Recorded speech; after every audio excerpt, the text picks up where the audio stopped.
Hey everyone, welcome to the Final Cut. Mark the Movie Man here. So glad you could join us today as we take a look at a film that is showing right now on Screenbox. Yes, we are looking at Onyx the Fortuitous and the Talisman of Souls, written and directed by Andrew Bowser, who also plays the title character. Onyx, at least that's the name he likes to go by, believes himself to be into the dark arts and into Satan and such. And you can understand why. He's trying to escape his real life, where he is a burger flipper, where he gets bullied by and given a hard time by the customers there, especially those his age who thinks he's weird and just want to pick on him because he works at a fast food joint. Then at home, he gets a hard time from his stepdad, and his mom's just trying to keep them and get them to get along, but they are like oil and water. And Onyx just really, he just wants something in his life to really mean something. Well, he gets his chance when he enters in a contest to win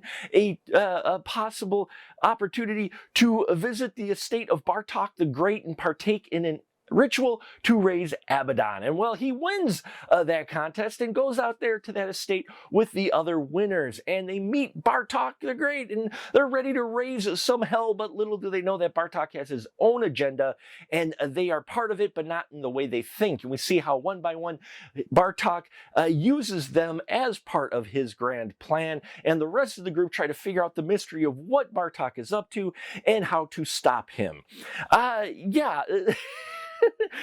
What you've got to buy into right away is this world that Andrew Bowser creates, and that's very easy to do. The production value of this film is very high. I loved all the special effects, the look, the feel of everything, and the tone. It really had its own identity, and Andrew Bowser really creates just this wonderful world that took me back to some of those campy horror films with the practical effects and animation, which you get both in here, especially a lot of practical effects and makeup, which looked fantastic in here, especially for Bartok.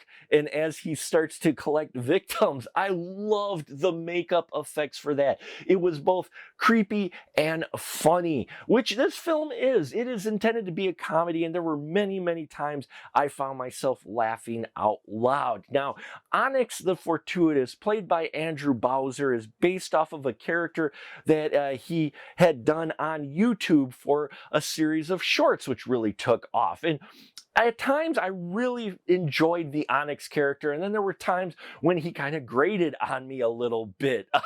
But he's supposed to, I think, because you can tell when he's being himself, he's better than when he tries to be up and be Onyx and be something a little more special. You know, just the voice and everything kind of reminded me in the spirit of SpongeBob in many ways. But not with that voice being high-pitched like that, but just his mannerisms and some of his approach to some of his situations really kind of felt like SpongeBob, like a live-action SpongeBob. Now, the rest of the cast he has around him are fantastic, and I loved all these characters, though there is one or two that really stood out to me as my favorites. Now, we've got Mac, played by Rivka Reyes. I really like the dynamic between Mac and Onyx, and the chemistry between these two quite a bit.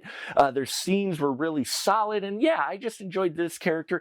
And then there's Jesminder, who's the goth character. She was badass. She really was.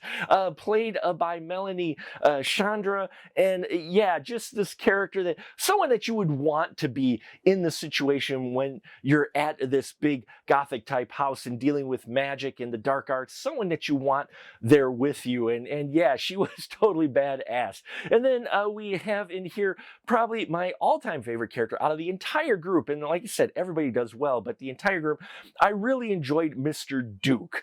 Mr. Duke, played by Terrence Carson, really just stood out to me. He's this mature guy. He's the oldest of the group, kind of this professor guy who is doing, he's studying and trying to get all the details of what Bartok's actually up to. And just, he was a lot of fun to watch on screen. Now, we get Jeffrey Combs playing Bartok. Couldn't have picked a better person to play this role. He's in some makeup and such, and his costuming, and he's so into this role and twirling twirling his mustache and everything. And it's just so much fun to see Jeffrey Combs in a film.